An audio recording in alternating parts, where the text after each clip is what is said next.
Cuando lleguen los problemas y el dolor, cuando sientas que en tu vida no hay amor. Cerremos un momentico nuestros ojos para encomendarnos al Espíritu Santo, que es la tercera persona de la Santísima Trinidad.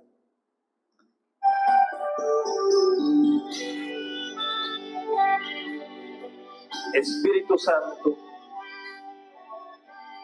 qué hermoso es escuchar tu santa palabra y meditarla,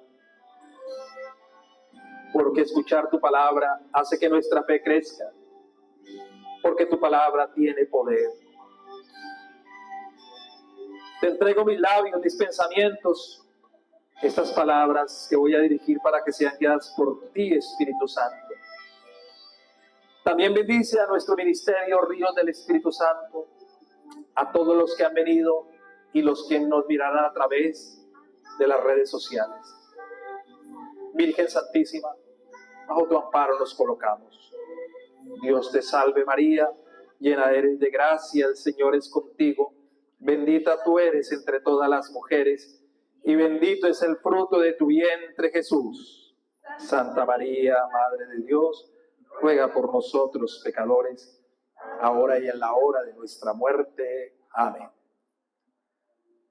Bueno, mis hermanitos, pueden abrir sus ojos, mírenme y estén muy atentos al mensaje, a la palabra de Dios.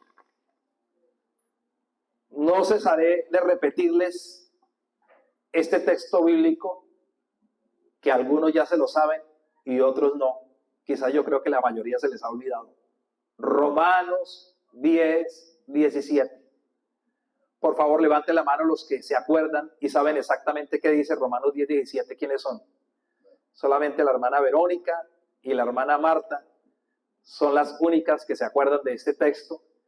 Y al hermanito Pedro se le olvidó. Y al hermano Juan también se le olvidó. Y al Pedro mayor también se le olvidó.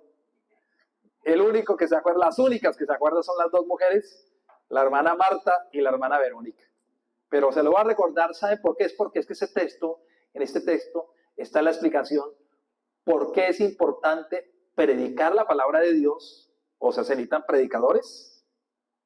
Como veo que muchos de aquí de Ríos del Espíritu Santo lo están haciendo, son unos predicadores excelentes. Por ahí he escuchado predicar a la hermana Marta, a la hermana Verónica, al hermano Juan, al hermanito Felipe, Sebastián, siempre lo confundo. Bueno, o sea, prácticamente todos aquí se han vuelto predicadores y a su vez escuchan la palabra de Dios. Entonces, ahí está dado por el Espíritu Santo, porque sabemos que lo que está en el Nuevo Testamento y toda la Biblia está guiada por el Espíritu Santo, tiene una unción, una inspiración divina, la inspiración del Espíritu Santo, la Biblia.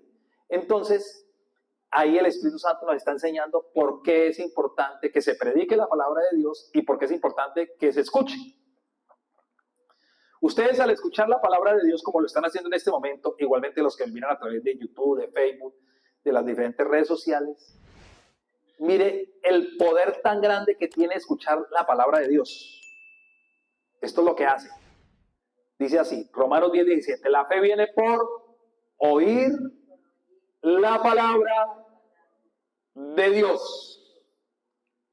Hágalo conmigo, verá que no se le olvida, porque la próxima vez pregunto, ¿quién se lo sabe de memoria? Y nuestro hermano Pedro pequeño y Pedro mayor van a decir, yo me lo sé, ¿sí? ¿Qué dice Romanos 10, 17? La fe viene por, hágalo conmigo, oír, manos en la boca, la palabra. ¿Cómo murió Jesús crucificado? ¿Él es Dios? De Dios. Otra vez, la fe viene por oír la palabra de Dios. Entonces, ¿cuál es la conclusión o la enseñanza que yo saco?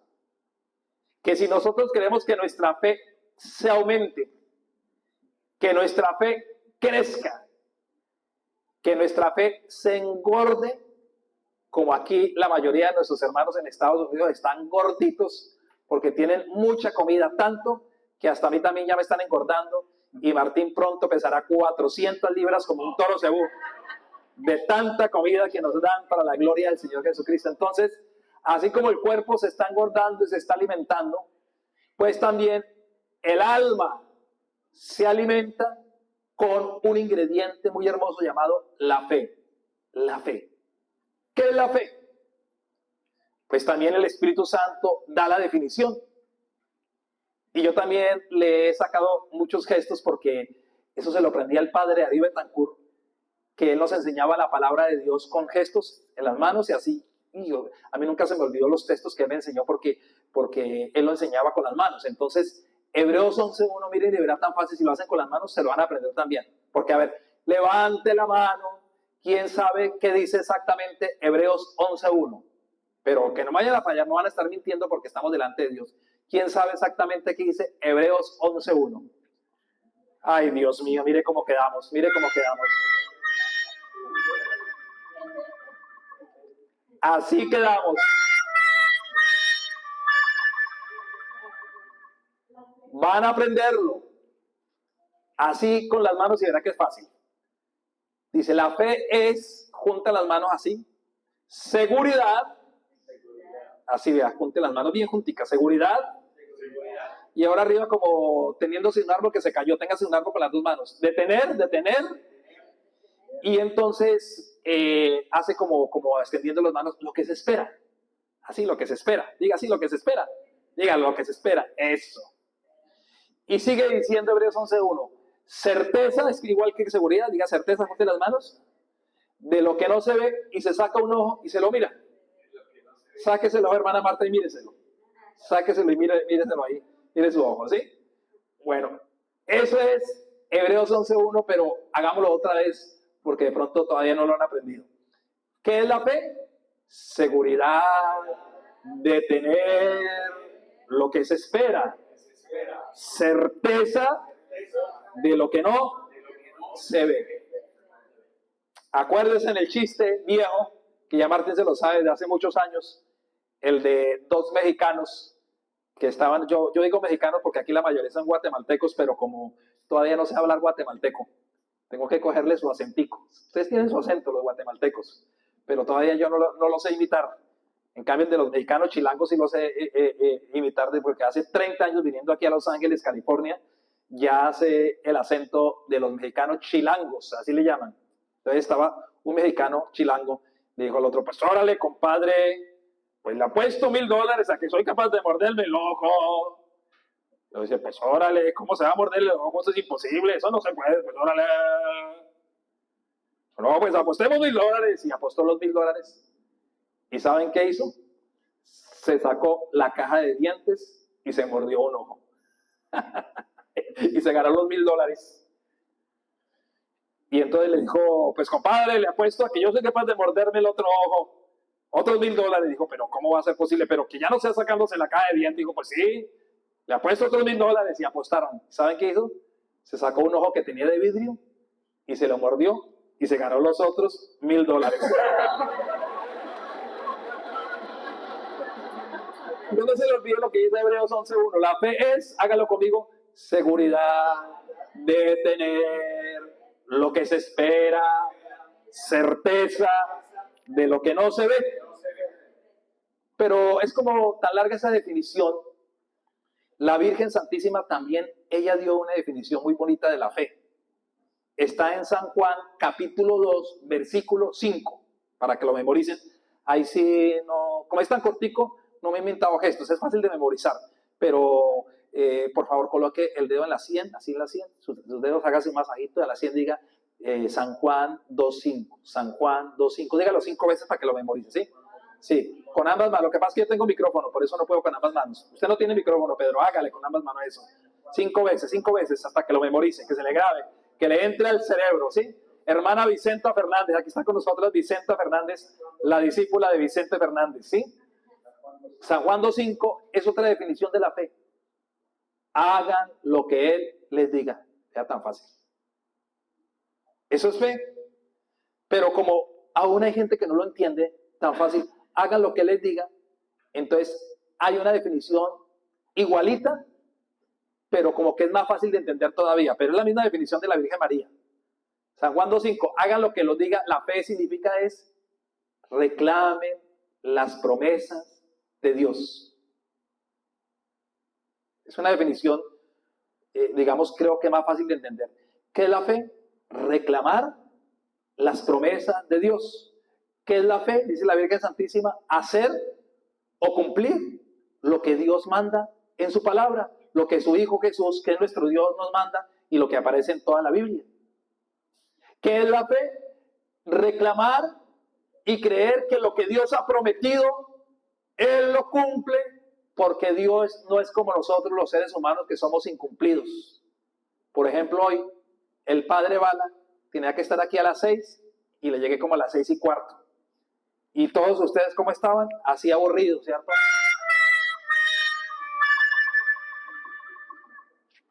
Nosotros los hombres incumplimos, pero Dios no. Dios lo que promete, Él lo cumple, porque lo dice el profeta Isaías, Dios no es hombre para mentir, porque los hombres sí mentimos, pero Dios no miente. Con razón que Jesús dijo, yo soy el camino, la verdad y la vida. Un aplauso a nuestro Señor Jesucristo. Fuerte, fuerte, fuerte el aplauso, fuerte. Eso.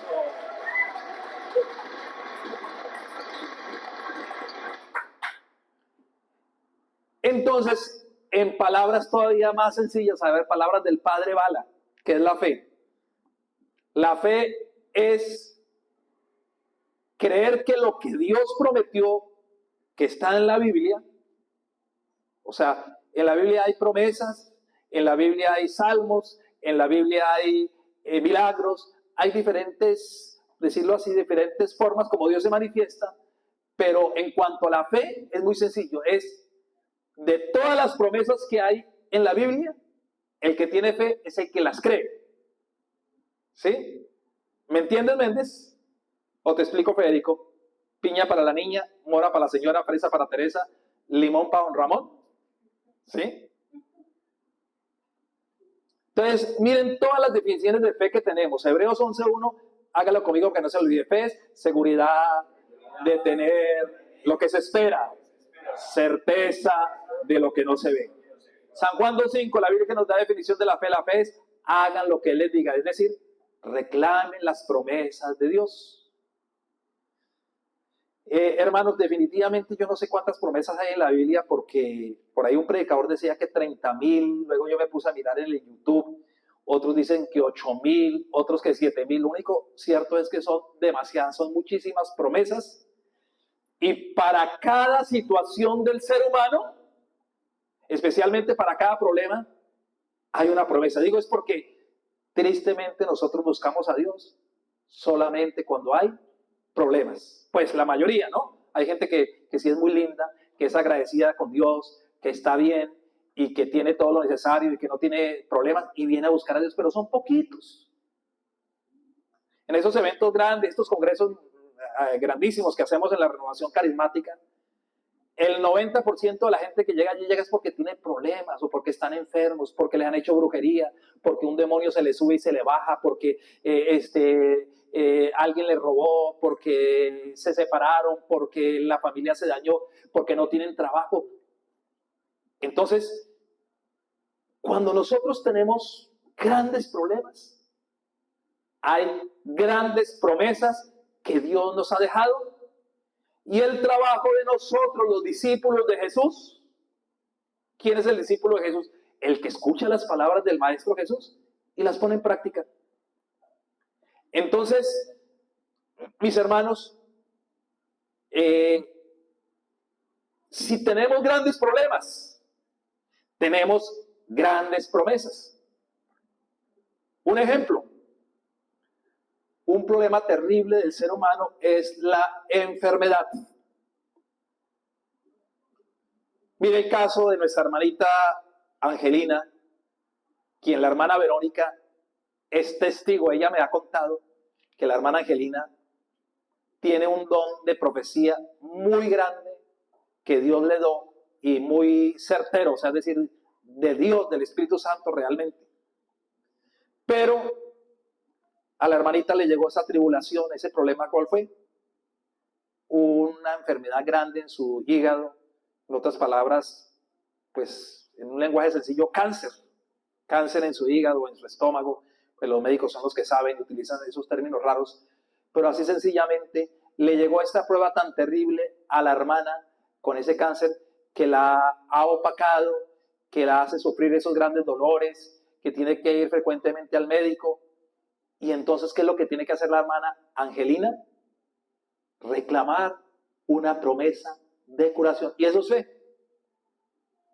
Fe es, hagan, lo dijo la Virgen, reclamen lo que Jesús haya dicho, lo que Jesús haya prometido. Entonces, ¿Jesús qué prometió en cuanto a las enfermedades? Jesús dijo, por ejemplo, en San Mateo capítulo 11, le está diciendo a nuestra hermanita Angelina y a todos los que tengan grandes enfermedades, que ya no pueden caminar, que les duele todo su cuerpito. Jesús dijo, vengan a mí los que están cansados, los que están enfermos, porque yo los aliviaré. Oiga, qué promesa tan bonita. Y eso realmente sí sucedió. Cuando Jesús, después de estar 40 días en el desierto orando con sus, bueno, solito, él no se fue ni siquiera con los apóstoles, todavía no tenía apóstoles, en medio de las serpientes, de las alacranes, en medio de ese calor del sol, de ese frío de la noche, por 40 días, Jesús dice que salió lleno, victorioso, venciendo a Satanás y lleno del Espíritu Santo. Y lo primero que hizo fue, llegó a su tierra y se colocó en la sinagoga. Y las sinagogas tenían, como hoy en nuestras iglesias católicas, tenemos nosotros le llamamos, en liturgia le llamamos ambón, no lambón. Porque lambón en Colombia, para un colombiano, no sé si para los guatemaltecos sea lo mismo, pero lambón para un colombiano es una persona que es hipócrita y que le dice palabras bonitas a otra persona. Por ejemplo, una suegra o una nuera le dice, hola suegrita, o ¿cómo estás? Y le da ese beso en la mejilla, y por detrás, vieja gorda, ojalá que se muera pronto, para que vino a visitarnos. ¿Sí? Entonces, pero el lambón le dice cosas bonitas, pero no es de corazón, solamente es por hacerlo agradar. ¿Sí? Entonces, en lo que en el mundo se llama tril, en liturgia, en la iglesia católica le llamamos ambón, no lambón, ¿sí? Ambón, ¿sí? Entonces el Señor Jesús se paró allá en el atril o en el ambón y comenzó a leer el libro de Isaías, que dice así: el Espíritu del Señor está sobre mí y me ha ungido, me ha llenado de su poder. El Espíritu me ha enviado y enumera 5 cosas hermosas: a predicar la buena noticia a los pobres, a sanar los corazones rotos, a dar vista a los ciegos, eso está en San Lucas 4:18, a liberar a los cautivos, y vuelve a repetir, a dar libertad a los que están oprimidos, y para rematar, a traer el año de gracia, la gracia de Dios. Eso aparece en Isaías, pero el Señor Jesús, cuando terminó de leer el libro de Isaías, lo dijo porque Él lo tenía, esa autoridad. Dijo, esa profecía que hacía como 7 siglos atrás se había profetizado, se había anunciado, esa profecía se cumple hoy en mí, lo dijo el Señor Jesucristo. O sea que el Señor Jesús de primerazo en San Lucas 4:18 nos trae la misión por la cual vino a la tierra, porque a veces nosotros nos confundimos. Y ahora está muy de moda en la administración moderna el término misión y visión de las empresas. Si usted va a un banco, entra aquí al Bank of America, y entonces por algún lado aparece cuál es la misión de este banco, cuál es la visión de este banco. Si usted entra por allá a una fábrica grandísima, una empresa importantísima, seguramente allá en el cuarto de administración, ahí dice misión y visión. Pues el Señor Jesucristo nos da su misión. ¿Por qué vino el Señor Jesús? ¿Para qué vino el Señor Jesús a la tierra? Y según él mismo, está en San Lucas 4:18, nos suman 6 cosas. Uy, Dios mío, ¿será que si tenemos la memoria tantas citas que les he enseñado? Yo creo que los voy a saturar hoy con tan santa cita bíblica, pero por si acaso lo quieren memorizar. San Lucas 4:18 dice así: el Señor Jesús vino a, tomémoslo así, una sola palabrita, a predicar, a sanar los corazones rotos, o sea, a sanar. Vamos a tomar un verbo, predicar, a sanar. Vino a liberar, a dar vista a los ciegos, vino a liberarnos, lo vuelve a repetir, y a traernos el año de gracia. 6 cosas fantásticas. O sea, el Señor Jesús vino a mostrarnos las cosas de Dios, eso es predicar. A revelarnos, a darnos a conocer aquel mundo espiritual que nosotros, los que estamos en la carne, no podemos reconocerlo. Mire, hay gente, yo quedo aterrado, pero hay gente que no puede creer ni siquiera que Dios exista. Ahora, como el YouTube está muy de moda, y digamos, yo soy como un seguidor del YouTube, me encanta mucho el YouTube. En cambio, el Facebook no, porque es que el Facebook ni siquiera lo he podido entender. El Facebook es como una red de puro chismerío y de puras fotos donde la gente es como, yo no sé, mostrándose. Entonces, o sea, bueno, ya, al que le gusta el YouTube, ya veo que el hermano Pedro le gusta el YouTube, utilice su YouTube, hermano Pedro, no hay problema, ¿sí?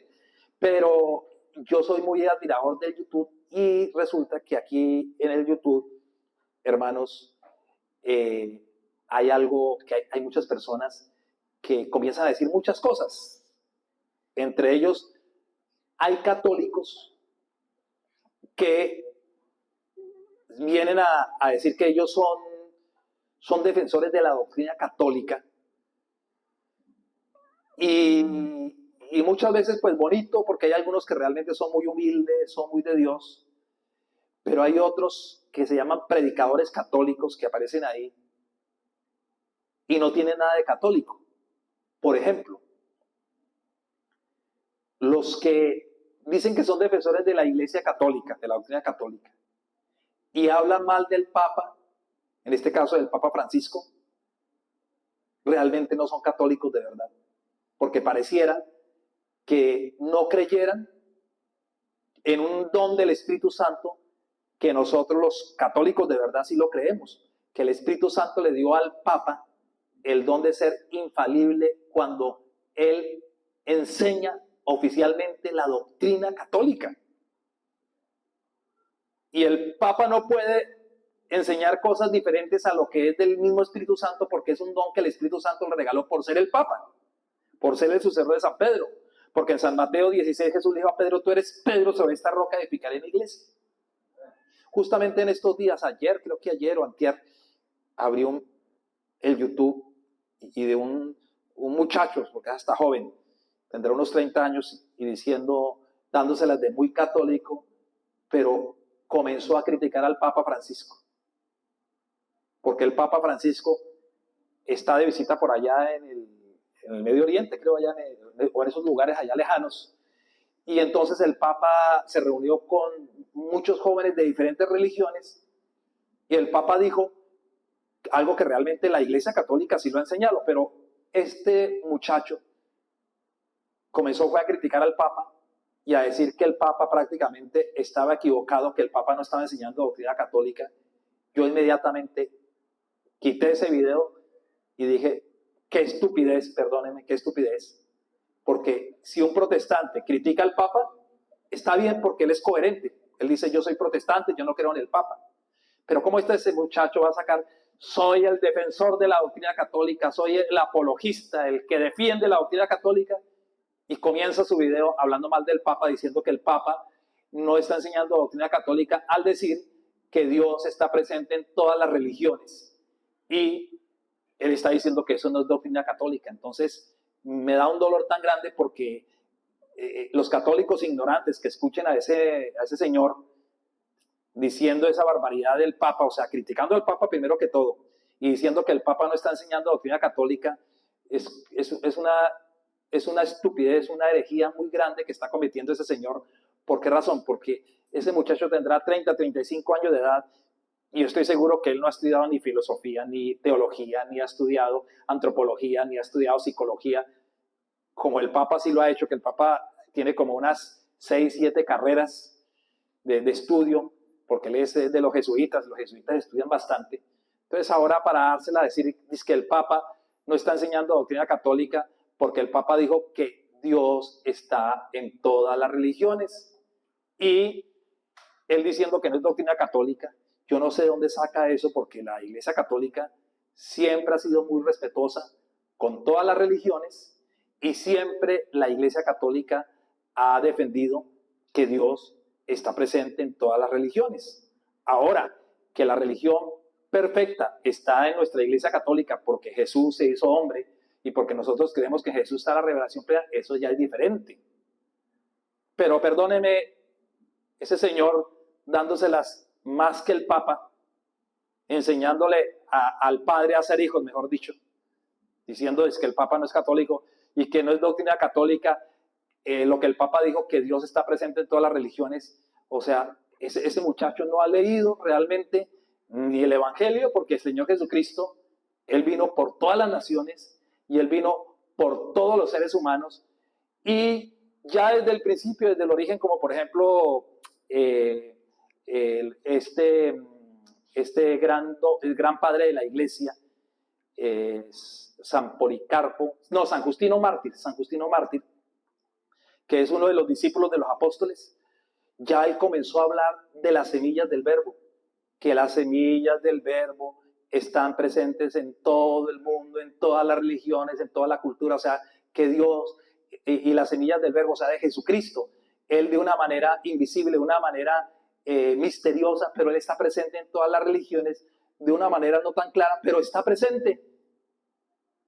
Eso ya comenzó San Justino Mártir a hablarlo desde el siglo II, y ya el Concilio Vaticano II lo ratificó claramente en sus documentos, que como Dios no va a estar presente en todas las religiones. O sea, más bien es todo lo contrario. Quien diga que Dios no está presente en todas las religiones, ese sí es un hereje. Y eso sí no es doctrina católica. Entonces, me dio tanta rabia que yo quité ese video de ese señor tan ignorante, mejor dicho, porque dándoselas de más del Papa y diciendo que no era doctrina católica lo que el Papa había dicho allá, que porque el Papa dijo que Dios estaba en todas las religiones. Dios mío, dije, pero qué barbaridad, este señor no ha leído a los padres de la iglesia, no ha leído los documentos del Concilio Vaticano II. O sea, es muy atrevido ponerse a decir qué es doctrina católica, qué es doctrina católica, porque estoy seguro que ese señor ni ha estudiado los 4 años de teología, ni los 4 años de filosofía, ni ha estudiado antropología, ni ha estudiado psicología, ni ha estudiado la historia de la religión, la historia de las culturas, para venírselas a enseñarle al Papa, que es muy estudioso y que además tiene el don del Espíritu Santo, que se llama el don de la infalibilidad, que cuando él habla en doctrina, el Espíritu Santo hace que no se pueda equivocar. Entonces, los que están equivocados son los que critican al Papa. Los que están equivocados son los que se dan más estudiosos que el Papa. Es que yo no creo que este muchacho ni siquiera haya estudiado la teología, pero supongamos que haya estudiado la teología, ¿qué filosofía ha estudiado? ¿Qué cuento de psicología ha estudiado? ¿Qué cuento de historia de las religiones? No, mejor dicho, ni hablar. Entonces, ¿qué nos enseña esto, hermanitos? Que nosotros tenemos que ser muy humildes y que nosotros realmente debemos dedicarnos a estudiar la palabra de Dios y a estudiar nuestra doctrina católica. Porque si nosotros nos decimos católicos y nos exponemos en público a decir esto es católico, esto no es católico, tiene que la persona realmente ser muy estudiosa. Y lo peor, ponerse a criticar al Papa, mejor dicho, eso sí es lo más bajo que puede hacer un católico. Es como decir que un hijo a la mamá le saque en cara sus defectos. Yo no creo que ningún hijo que sea de Dios, que sea un buen hijo, se va a poner a decir, ay, es que mi mamá se acostó con 5 hombres. Sería un loco. Ah, es que mi mamá es una ladrona. Porque el ser más querido para un hijo es la mamá. Y el hijo nunca va a hablar mal de la mamá. Pues un buen hijo, ¿no? Hay hijos que son malos hijos, pero en general un ser humano normal siempre ama a la mamá. Entonces, en este caso, para nosotros, el jefe máximo de nuestra Iglesia Católica es el Papa. Y el Papa está sacrificándose por allá yendo a esas tierras de peligro, porque la vida de él está en riesgo a sus 87 años, para que, perdóname, un ignorante, porque me toca hablar así, porque es que es un ignorante decir que el Papa no está enseñando doctrina católica porque dijo que Dios estaba presente en todas las religiones. Ese señor, oh, Dios mío, es que no, mejor dicho, es que no vale la pena ni mirarlo, ni nombrarlo, mejor dicho, porque es que más ignorancia no puede ser. Y es ser muy atrevido, o sea, igualarse al Papa, querer ser más que el Papa, cuando este señor ni siquiera, yo creo que ni siquiera ha estudiado la teología.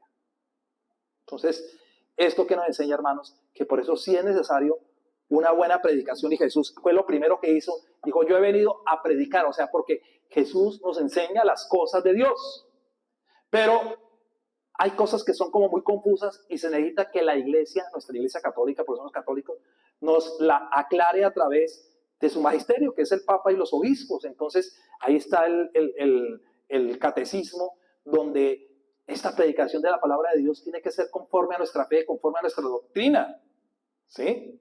Pero qué bonito, o sea, como el Señor Jesucristo vino a predicar, también nosotros estamos llamados a predicar ahora a Jesucristo, a predicarlo.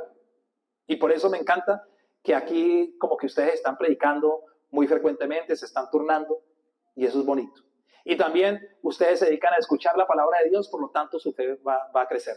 Eso fue lo que vino Jesús a predicar. Pero otra cosita segunda, el Señor Jesús vino a sanar. Dijo, yo he venido a sanar los corazones rotos. Eso es la pura sanación interior. Pero no solamente los corazones rotos, sino también el cuerpo. El Señor Jesús sanó del alma y del cuerpo. Y por esa razón, hoy, en esta Eucaristía, vamos a pedirle al Señor Jesús que sane del cuerpo a los enfermos del cuerpo, como el caso de la hermana Angelina. Siempre seguiremos pidiendo, porque yo me enfermé de cáncer, yo le pedí a Dios, Dios me sanó. Y tenemos la fe de que Dios va a sanar a nuestra hermana Angelina, porque para Dios nada es imposible. Pero hay una cuestión, aunque estemos sanos del cuerpo, como veo aquí a nuestro hermano Pedro joven, está bien sano, bien acuerpado, ¿cierto?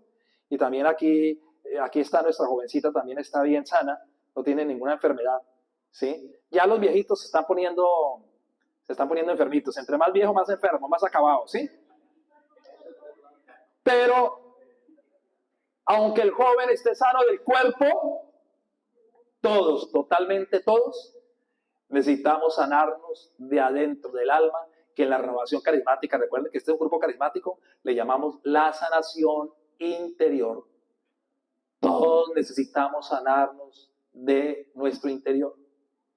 Y la sanación interior comienza con algo muy bonito que es el perdón, acuérdense, el perdón. Porque como Dios es amor, en el amor no hay odio. O sea, una persona que tenga amor no puede tener a su vez amor y odio. O tiene amor o tiene odio. O tiene amor o tiene resentimiento, pero ambas cosas no pueden estar en su corazón. Dios, como es solo amor, Él nos pide que nosotros también seamos como Él. Solo amor. ¿Y cómo lo logramos? Perdonándolos.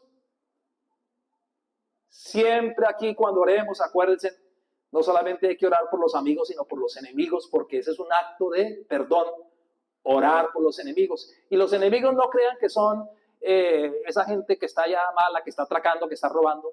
Tu enemigo puede ser tu propio esposo o esposa. ¿Por qué razón? Porque si no se hablan, si se pelean y ya no se hablan y ya ni siquiera se entienden en ningún momento y hasta los esposos ya viven separados, digamos, en un cuarto, otro en otro cuarto, otra habitación, entonces ahí se vuelve enemigo hasta su propio ser querido. O a veces entre los hijos, padres e hijos, hay resentimientos, hay peleas.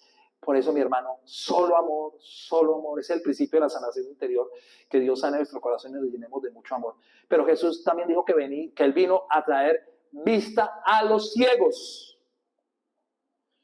Yo me preguntaba, bueno, pues una persona cieguita, Dios la puede sanar y hay muchas curaciones en el Evangelio y en la vida real. O sea, no en la vida real porque el Evangelio es como si no fuera real. En el Evangelio y en la vida actual hemos visto a muchas personas que Dios les ha sanado sus ojos físicos porque eran ciegos. Pero es que el asunto aquí, por ejemplo, en Río de Agua Viva, ¿Quién está ciego? Nadie. De pronto que no ven bien y que tienen gafas como la hermana Verónica, pero no está ciega. Puede ver. Ciego es que no puede ver, que todo es oscuridad en sus ojos. Entonces, gracias a Dios, aquí no hay ciegos. Entonces, esta palabra que Jesús vino a dar vista a los ciegos, ¿a qué se refiere? Pues en primera instancia así, a los ciegos que están enfermos de sus ojitos, que no pueden ver, pero también a esto se les voy a decir. Todo el que no conozca realmente la palabra de Dios y que no sepa la doctrina en su iglesia que pertenece, es un ciego espiritual. Miren, hermanos, que el padre Toro, me imagino que algunos de ustedes los ha visto también por YouTube, Luis Toro, está haciendo un bien muy grande en el mundo entero con sus enseñanzas y sus debates que él tiene con los protestantes y con de otras religiones, porque el padre Toro sabe de Biblia y es muy conocedor de la doctrina católica. Entonces, es bonito escucharlo a él, porque, por ejemplo, yo en estos días estaba escuchando un video donde estaba con un pastor adventista del séptimo día. ¿Qué dicen los adventistas del séptimo día? Dicen que ellos no aceptan que el día de descanso sea el domingo, sino el sábado, porque según ellos, que en la Biblia, porque eso sí es cierto, en Éxodo capítulo 20, aparece que guardarás el día sábado. Pero entonces el padre Toro comenzó a decirle, miren, nosotros los católicos guardamos el domingo es porque nosotros ya no pertenecemos al Antiguo Testamento. Nosotros no pertenecemos a Moisés, ni somos judíos. Nosotros somos cristianos, seguidores de Jesús. Y entonces él decía, pues es que Jesús, ¿cuándo iba a las sinagogas? Entonces, pues por lógica se le respondía, pues los sábados. Ah, se da cuenta, si Jesús iba a los sábados, sinagoga significa que él guardaba el sábado. Entonces el padre Toro le dijo, sí, pero eso fue antes de morir. Porque cuando el Señor Jesús murió y resucitó, de ahí en adelante, todas las veces que Jesús se apareció, siempre fue el domingo. Porque lo que pasa es que nosotros, cuando leemos en la Biblia, el primer día de la semana pensamos que es el lunes y el primer día de la semana es el domingo. Porque como en esa época, el último día era el sábado, porque en el Génesis aparece que Dios descansó el último día el sábado. Entonces, estaba instituido hasta la época de Jesús, estaba instituido que el último día era el sábado. Y para los judíos, como es una religión tan antigua, ellos habían instituido que el sábado era el día del descanso. Pero como Jesús está por encima de Moisés, Moisés mismo le dijo, va a llegar un profeta más grande que yo, escúchenlo a él. Moisés mismo lo dijo, a él es el que tiene que decirlo. Y cuando Jesús en la transfiguración, el Padre dijo una palabra, el Padre Celestial dijo, este es mi hijo amado, escúchenlo, o sea, hágale caso a mi hijo. Hágale caso a él porque él sí sabe, él conoce las cosas celestiales, él conoce las cosas espirituales. Hágale caso a mi hijo. Entonces el padre Toro le decía, mire, y le demostró con citas bíblicas cómo Jesús se apareció, fue el primer día de la semana, o sea, el domingo. Y luego le fue mostrando en Hechos de los Apóstoles cómo los primeros cristianos se reunían no el sábado, sino el domingo. Y luego le demostró con cartas de San Pablo y de Santiago que ya el sábado había quedado para el Antiguo Testamento y que nosotros nos regimos bajo la nueva ley, que es la ley de Jesucristo, nuestro Dios y Salvador.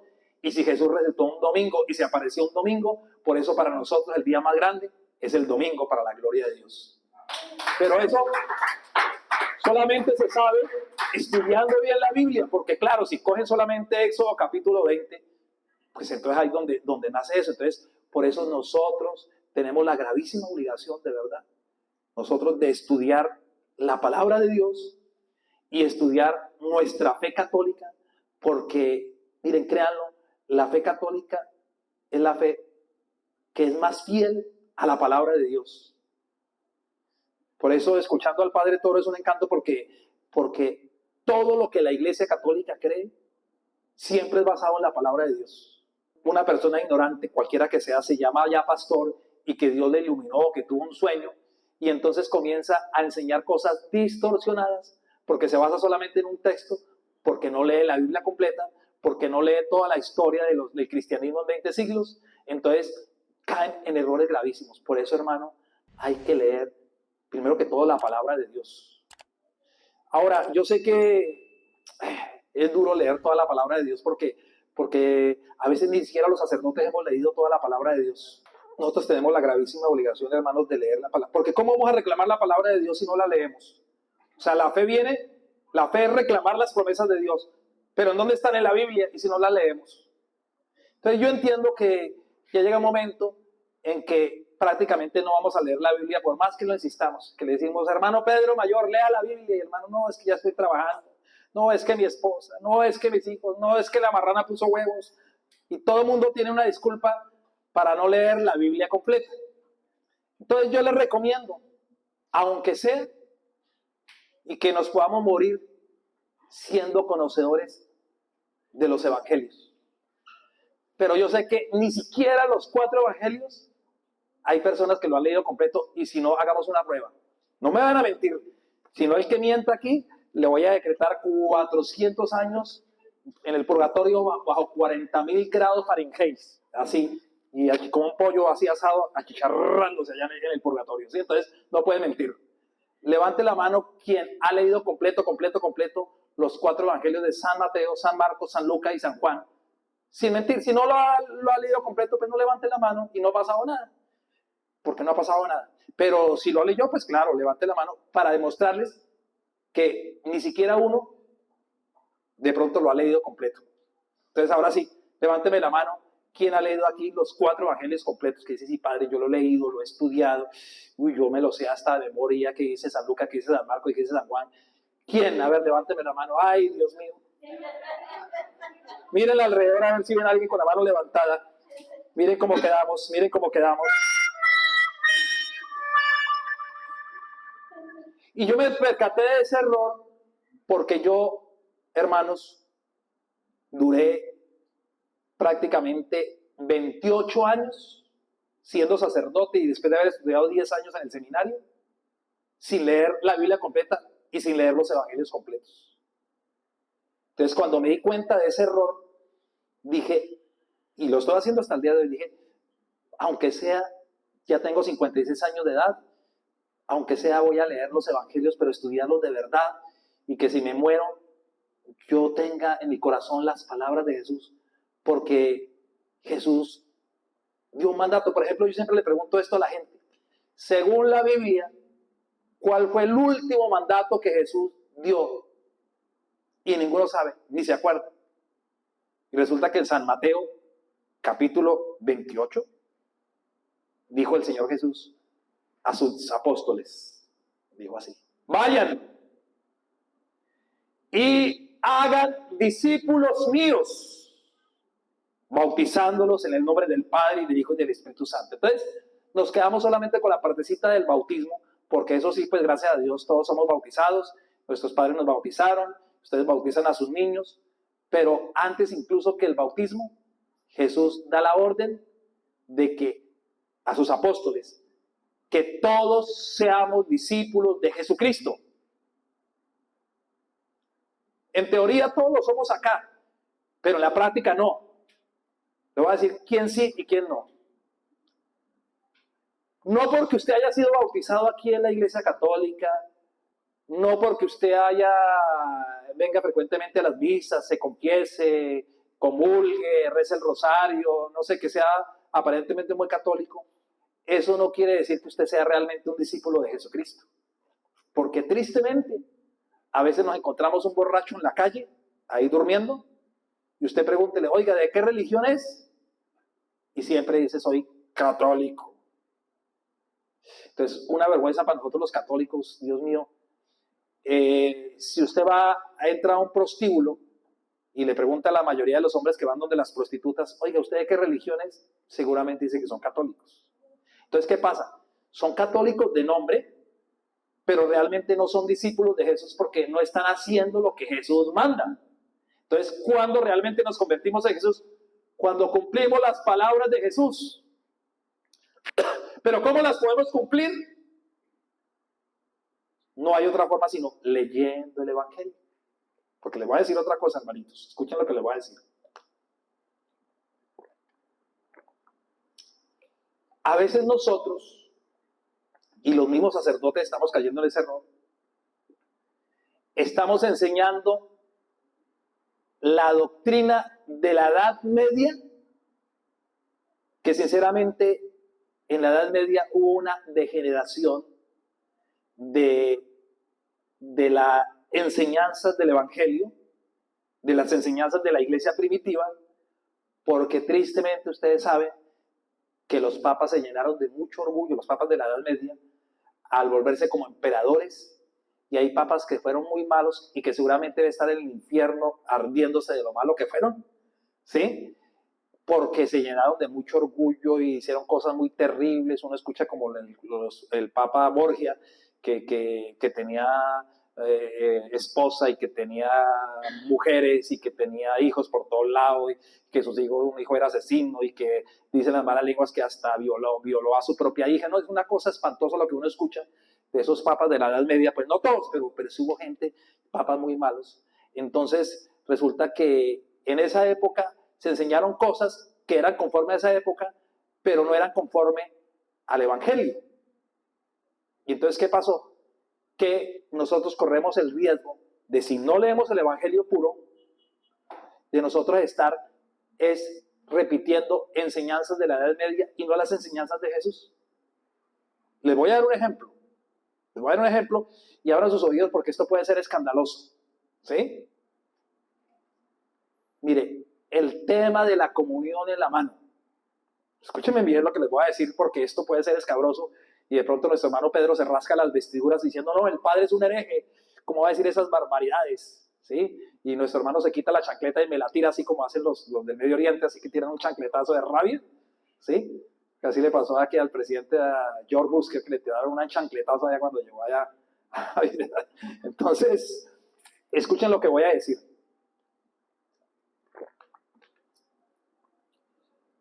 En la Edad Media, estamos hablando que la Edad Media va del siglo V al siglo XV, En la Edad Media se enseñó esto, va hasta el siglo XVI prácticamente, que era pecado, escúcheme bien, comulgar todos los días. No sé si ustedes lo sabían o no lo sabían, pero eso se enseñó en la Edad Media. Que solamente se podía comulgar los domingos y las fiestas importantísimas. Pero que un feligrés comulgara todos los días, eso era pecado, eso era gravísimo. Era como, mejor dicho, como cometer un adulterio, como cometer una borrachera, como cometer un robo. Imagínense, lo que hoy en día para nosotros es un llamado que todos los días los católicos deberíamos comulgar. Todos los días deberíamos ir a la Santa Misa y recibir el cuerpo y la sangre de Jesús. Y eso cambió la iglesia a partir del Concilio Vaticano II, o sea, del año 1965, que se terminó el Concilio Vaticano II. Se reunieron el Papa con todos los días y dijeron: no, pero es que esta enseñanza ya no está bien.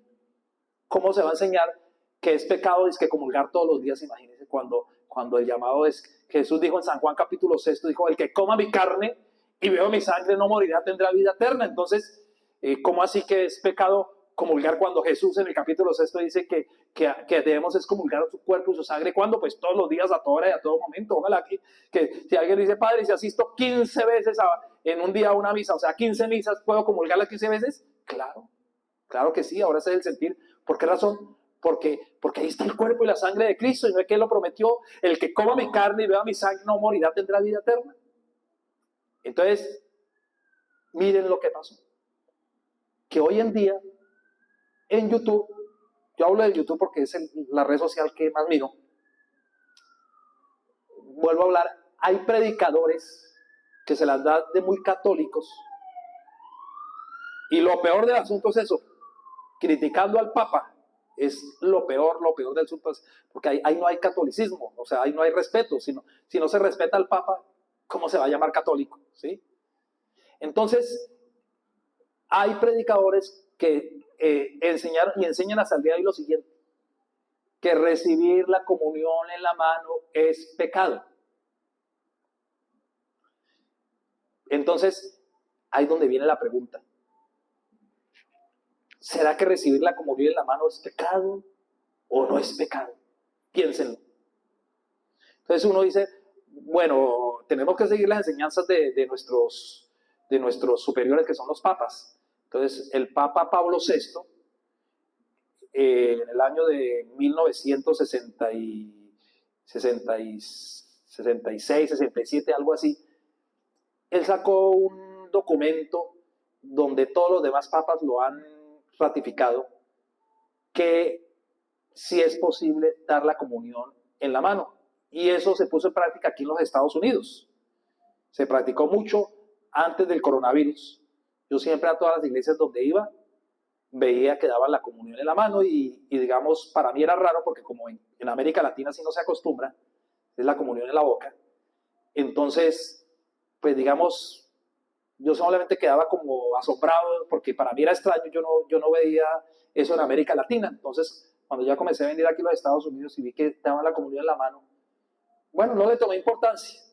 En todo caso, cuando llegó la época del coronavirus, que por salud corporal, ¿sí?, se pidió y el Papa mandó con todos los obispos, a los sacerdotes, que el pueblo de Dios recibiera la comunión en la mano por la prudencia al coronavirus.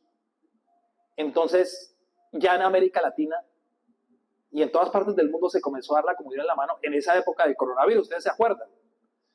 Entonces, desde ahí comenzó hasta el día de hoy una pelea tan terrible, donde unos dicen, es que la comunión en la mano es pecado. Entonces, la pregunta es, ¿qué dice el Señor Jesús al respecto sobre eso? Porque ¿qué nos importa lo que hayan dicho en la Edad Media? O lo que nos importa lo que haya dicho el Señor Jesús. Pues el Señor Jesús, primero que todo, Él dijo, el que coma mi carne y vea mi sangre no morirá, tendrá vida eterna. O sea, es decir, que Él quiere que comulguemos. Ahora, que si es en la boca o en la mano, viene la pregunta, ¿qué pasa si lo recibe en la mano? Entonces, vayámonos a la última cena.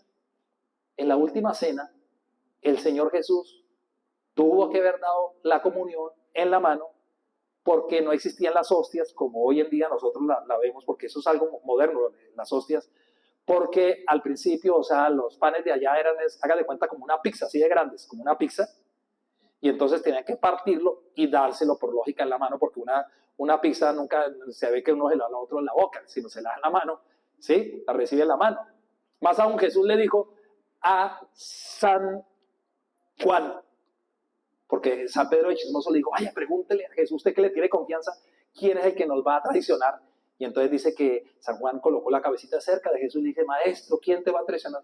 Jesús dice, a quien voy a mojar el pan y a quien se lo dé, ese sí es el que me va a traicionar. Entonces la lógica, el sentido común también dice que ahí sí el Señor Jesús tuvo que dárselo en la boca, porque si lo mojó, pues tuvo que dárselo en la boca, ¿sí? O sea, es decir, en otras palabras, los apóstoles recibieron la comunión en la mano, ¿sí? Y ustedes dirán, bueno, pero es que porque ellos eran los apóstoles precisamente y eran sacerdotes, entonces ellos podían recibir la comunión en la mano. Pues resulta que estudiando la historia de la iglesia, hasta el siglo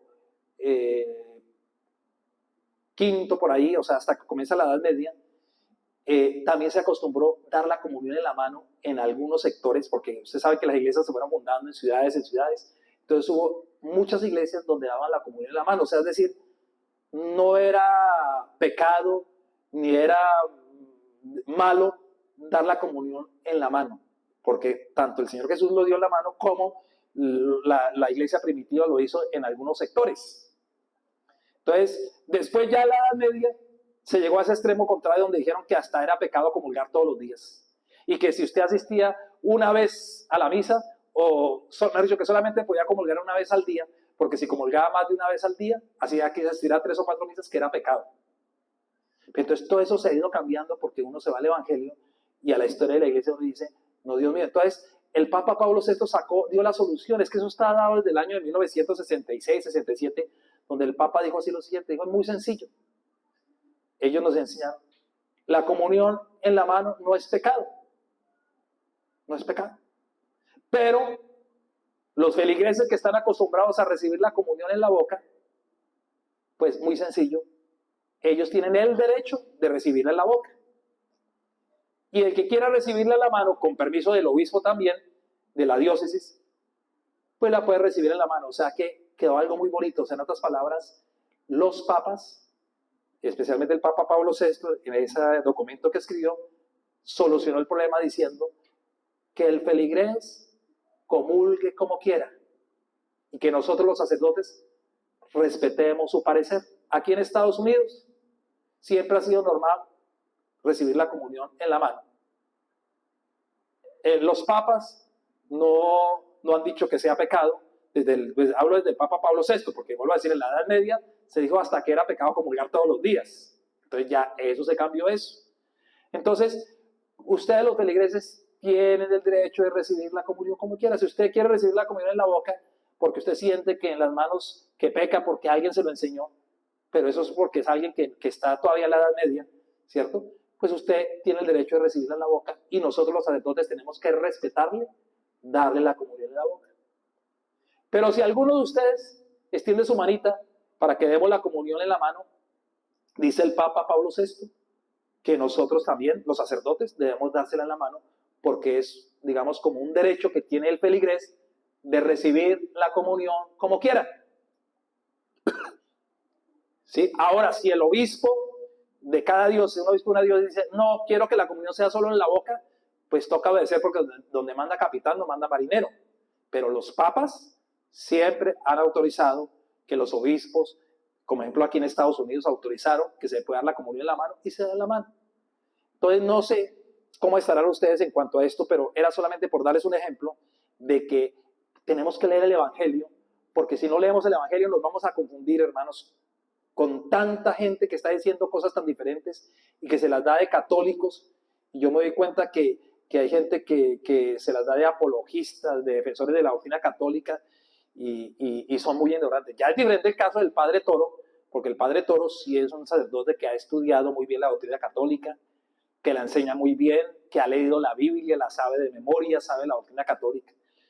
Pero hay personas que tal vez por dárselas de querer ser como el Padre Toro, hay laicos que se las dan de muy católicos, pero cuando comienzan a hablar más del Papa o criticar al Papa, ya en ese momento ya ellos pierden catolicidad, o sea, ellos ya no están enseñando ninguna doctrina católica, porque un dogma de fe es que el Papa es infalible cuando él habla y enseña la doctrina católica, y entonces si alguien le va a criticar al Papa su doctrina, como ahorita en el caso último, y que lo han criticado por muchas cosas, por ejemplo la encíclica no, sino el documento donde el Papa le dice, firma que nosotros los sacerdotes no rechacemos a los homosexuales, que no rechacemos a los que viven en unión libre, y que si una parejita que vive en unión libre, por ejemplo aquí el mismo caso, vienen, y eso se hace, precisamente los que no se han casado, aquí se acostumbra mucho en Estados Unidos, que pasan y nosotros los sacerdotes le damos la bendición. Están en pecado mortal, pero aún así, eso ya se estaba haciendo, de dar la bendición aquí en Estados Unidos a los que no están casados, aunque no se les da la comunión. Entonces el Papa lo volvió a reafirmar y reafirmó también que incluso si una parejita de homosexuales viene a donde un sacerdote y digamos viene un hombre con otro hombre, vienen juntos y dicen, padre, ¿me puede dar la bendición? Dice el Papa, no le niegue la bendición. Eso sí, no se haga al lado del altar, ahí lo dice ese documento, que no sea al lado del altar para que no piensen que es un matrimonio, pero no lo rechace porque todos somos pecadores. Porque Jesús no rechazó a ningún pecador y Jesús vino fue por los pecadores. Más aún, si un pecador viene aquí a la iglesia y nosotros lo rechazamos por lo que sea, por alcohólico, por drogadicto, por homosexual, porque vive en unión libre, si lo rechazamos, entonces, ¿cómo va a volver a la iglesia? Se va a llenar de resentimiento y hasta con Dios mismo y va a decir, yo no creo en Dios, porque si los ministros de Dios somos una partida de perros viejos amargados, que ni siquiera un sacerdote o ustedes mismos son capaces de darle una acogida a una persona que está en una situación de pecado grave, hermano, entonces ¿dónde está el amor de Dios? ¿Dónde están las enseñanzas de Jesús? Por eso el Señor Jesús dijo que vino a sanar los corazones rotos, a dar vista a los ciegos, a liberarnos en el cuerpo y en la mente y en el espíritu de las brujerías y de los demonios y de pensamientos que no son de Dios, y Él vino a traernos su gracia. El tema de la gracia, hermanos, aquí en nuestra iglesia católica Es un tema que casi no se trabaja. Yo no he escuchado hablar casi a ningún sacerdote de la gracia. Y cuando hablan de la gracia, no lo entendemos ni un pite, decimos en Colombia. Nada, no entendemos nada. ¿Qué es la gracia? ¿Qué es la gracia de Dios? Esto es para un día predicarles, porque ahorita ya el tiempo se los acabó, pero de todas maneras les dejo esa tareita que ustedes pregúntenle a Dios, lean el Evangelio, ¿qué es la gracia de Dios? ¿Qué es la gracia de Dios? Porque según le escuchaba yo a un predicador, y se lo acepto, la gracia es más que la misericordia. O sea, la misericordia es que Dios no toma en cuenta nuestros pecados. Por más pecadores que seamos, Dios tiene misericordia de nosotros. O sea, Dios lleva en su corazón nuestro dolor y nos comprende y nos perdona. Pero la gracia aún todavía está por encima. La gracia es, por ejemplo, la parábola que Jesús cuenta de que un rey o un dueño de una empresa salió y contrató a muchos, unos a las 9 de la mañana, otros al mediodía, y a los últimos le pagó igual que a los primeros. Y entonces los primeros se enojaron, pero ¿cómo le va a pagar igual que nosotros si él trabajó nomás una hora? Y Dios dijo, pero si yo soy bueno, ¿por qué me lo prohíben? Entonces, eso es la gracia de Dios. La gracia de Dios es algo tan hermoso, tan bello, pero poco lo meditamos en nuestra iglesia católica, hermanos. E incluso en la iglesia protestante también poco lo he visto que lo mediten. Es un tema que está muy escondido, la gracia de Dios, la gracia de Dios. El padre Betancourt nos enseñó a nosotros que la gracia de Dios se podía, para que lo entendiéramos, igualar como la vida de Dios. ¿Qué es la gracia? Es la misma vida de Dios. Y Dios, que Dios es amor, y por gracia es que somos salvos, por gracia Dios nos bendice, por gracia nuestros pecados son perdonados. Claro que pues eso no quita que tenemos que hacer obras de caridad, ¿no? Porque nuestra doctrina católica nos enseña que las obras de caridad son importantes y que en San Mateo capítulo 25 Dios nos va a juzgar también por nuestras obras. O sea, ambas cosas tenemos que hacer, acogernos a la gracia de Dios, pero también ser caritativos. Hermanitos, cerremos nuestros ojos en este momentico, y yo únicamente lo que les digo es lo siguiente: es, si usted en conciencia, mi hermano querido,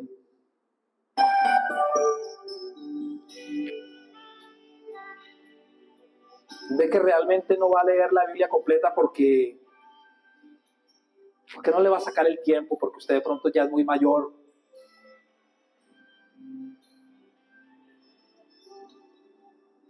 yo les pido el favorcito de que, aunque sea, luchemos por leer los evangelios, pero no solo leerlos, meditarlos, memorizarlos, porque ahí están las palabras de Jesús, las palabras que dan vida eterna. Pero si aún, como ya pregunté, ni siquiera hemos leído los evangelios completos, entonces, aunque sea, dediquémonos a estudiar el evangelio más corto de todos, que es San Marcos. Tiene nomás 16 capítulos, y la verdad se demora 2 horas leyendo completo el evangelio de San Marcos. 2 horas. Eso ya está comprobado, porque en YouTube ahí está grabado, algunos lo grabaron, y ahí aparece que dura 2 horas, porque es cortico el evangelio de San Marcos. Entonces yo quisiera que nos hiciéramos ese propósito todos aquí en Ríos del Espíritu Santo, y todos los que me miren. Pues comencemos desde el principio. El que mucho abarca, poco aprieta. Y tal vez no estamos en la capacidad de leer la Biblia completa porque nos da pereza, porque no nos queda tiempo, porque ya estamos muy mayores. Ya cada uno sabe por qué razón. La verdad, no va a leer la Biblia completa. Y ni siquiera los evangelios completos tampoco. Entonces, comencemos por el principio. El evangelio más cortico. ¿Por qué es el más cortico? Comencemos a estudiar el evangelio de San Marcos, pero no por estudiarlo, sino por escuchar las palabras de Jesús. Porque el discípulo es el que escucha las palabras de Jesús y las pone en práctica. Entonces, cualquier duda que tengamos sobre doctrina, sobre nuestras acciones, Jesús siempre nos da la respuesta en el evangelio. Créanlo, todo está en el evangelio. Sino que desafortunadamente nosotros, al escuchar el evangelio en las misas, si es cada 8 días, imagínense, se nos olvida Nos toca diariamente sacar un tiempito, que sea unos 10 minuticos, y comenzar a leer despacito el Evangelio de San Marcos para decir: Jesús, quiero escuchar tus palabras. Y si tienes alguna duda espiritual, alguna duda de doctrina o alguna duda de lo que estás haciendo, pues tú dile: Jesús, yo sé que tú tienes la respuesta aquí en el Evangelio, en tus palabras. Con razón que San Pedro en el capítulo 6 de San Juan dijo: pero Señor, ¿a quién iremos si solo tú tienes palabras de vida eterna? San Pablo, guiado por el Espíritu Santo, dijo algo muy bonito en Romanos 8. Dijo: todos estamos llamados a reproducir la imagen de Jesús. O sea, en otras palabras, pensar como Jesús, actuar como Jesús actuaba, vivir como Jesús vivió aquí en la tierra, amar como Jesús amó, hablar como Jesús hablaba.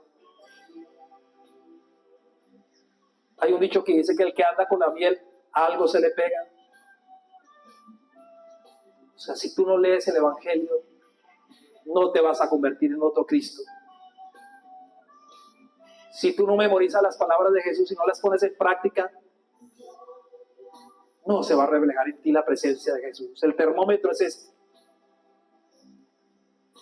que cuando tú entres a algún lugar, alguien pueda decir: yo veo a Jesús. Cuando Marta entra, cuando Verónica entra, yo veo la presencia de Jesús. Cuando entra el hermano Lorenzo, ahí veo a Jesús en él. Cuando entra el hermano Pedro, qué bonito que dijeran cuando viene el padre Mauricio: yo veo a Jesús en él. Si alguien lo dice porque le sale en su corazón, es porque realmente Jesús está contigo, Jesús está dentro de ti. Pero si nadie ve a Jesús en ti, es porque realmente tú no estás lleno de Jesús. Ese es el termómetro. Si no has escuchado que alguien te diga: ay, ¿tú cómo te pareces a Jesús? Yo siento que Dios está contigo. Si no te lo han dicho, es porque entonces realmente tienes que llenarte más de Jesús. Señor Jesucristo, aquí estamos. Aquí estamos en este día hermoso de esta Eucaristía. Y queremos volvernos unos enamorados de ti, Señor Jesús, pero enamorados leyendo tu palabra, estudiando, y como la Biblia es tan grande, aunque sea, comencemos con el Evangelio más cortico, San Marcos. Ahí está Jesús hablándonos, ahí están las palabras que dan vida eterna, porque es Dios que se hizo igual que nosotros, hablando nuestro lenguaje humano.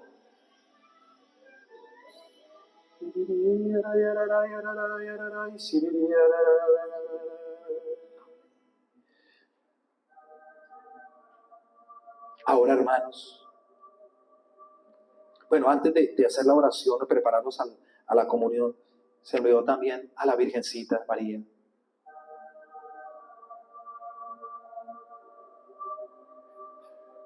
El católico es completo porque tiene todo. Lo que pasa es que a veces tenemos tantas cosas que no sabemos la belleza, y todo es basado en la Biblia. La Virgen, hermano, la Virgen María, Jesús nos la regaló como nuestra madre. Acuérdense, en San Juan capítulo 19. Y el cariño de una madre es lo más grande que existe aquí en la tierra.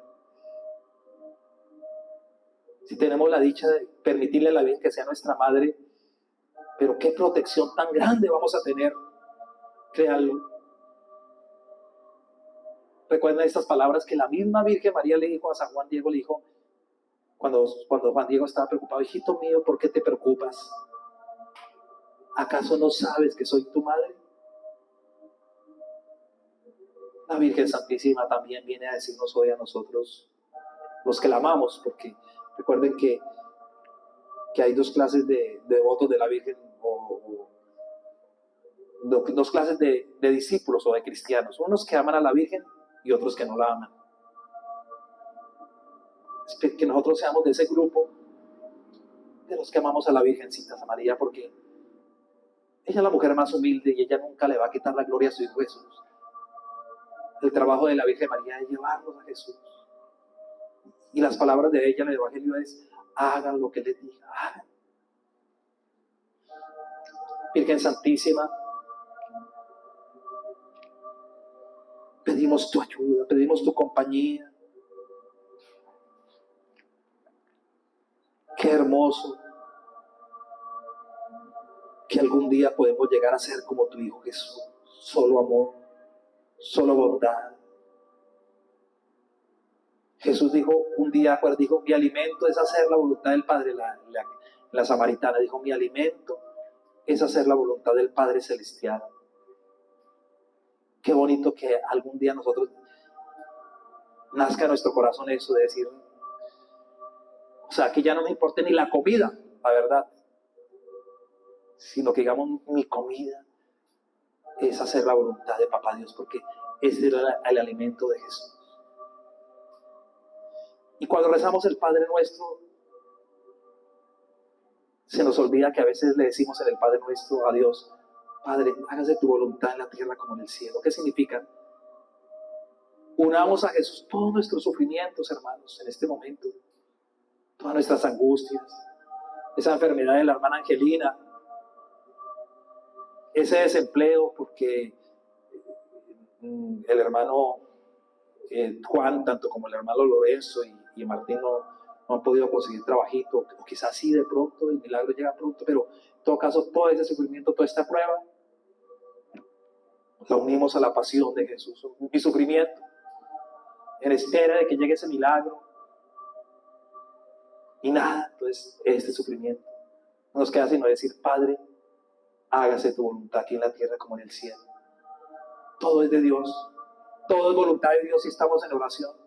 Entonces no reneguemos de las circunstancias ni nada, sino solo alabemos a Dios. Y recuerdo lo que decía Job: si alabamos a Dios por lo bueno, ¿por qué no por lo malo también? Sí, le pedimos a Dios por la salud de Angelina, pero a su vez decimos: Dios, si tú permites que esté enferma, que esa enfermedad sea para purificación de Angelina y de toda la familia. Dios, queremos que los que no tienen trabajo tengan trabajo, pero ese sufrimiento, esa angustia de no tener, sirva para purificación de los que no tienen ese trabajo, y de crecer en la fe confiando en la providencia de Dios, en la providencia de Dios. Que los padres que tienen esos hijos rebeldes, esos hijos que no quieren venir acá a la iglesia, que no quieren orar, le une ese dolor a Jesús, diciendo: Jesús, algún día vendrán, algún día se convertirán. Ahora sí, hermanos, después de haber invocado a la Virgen un ratico, de decirle que sea nuestra madre, ahora sí preparémonos para la comunión. Dentro de unos minutos se va a hacer presente el cuerpo y la sangre, pero ¿cómo es prepararnos? Tenga fe, crea aunque no vea, que la hostia se va a convertir en un pedacito de la carne de Jesús. Bueno, dice la doctrina católica, en el cuerpo de Jesús, pero como en el milagro del anciano encontraron que esa hostia que se convirtió en un pedazo de carne es el miocardio, entonces yo lo tomo así: cada hostia es un pedacito del corazón de Jesús, palpitando de amor por ti. Dios te ama mucho, el Señor Jesús, y lo vas a recibir ahorita con toda la fe, con todo el amor, y se va a cumplir lo que Jesús dijo: Dios, si me comulgas, si recibes mi carne, mi sangre, tendrás vida eterna. Y eso va a sanar a la hermana Angelina y va a quitar tus enfermedades en el cuerpo de Jesús, la sangre de Jesús, porque donde está el cuerpo está la sangre de Jesús, hermanos.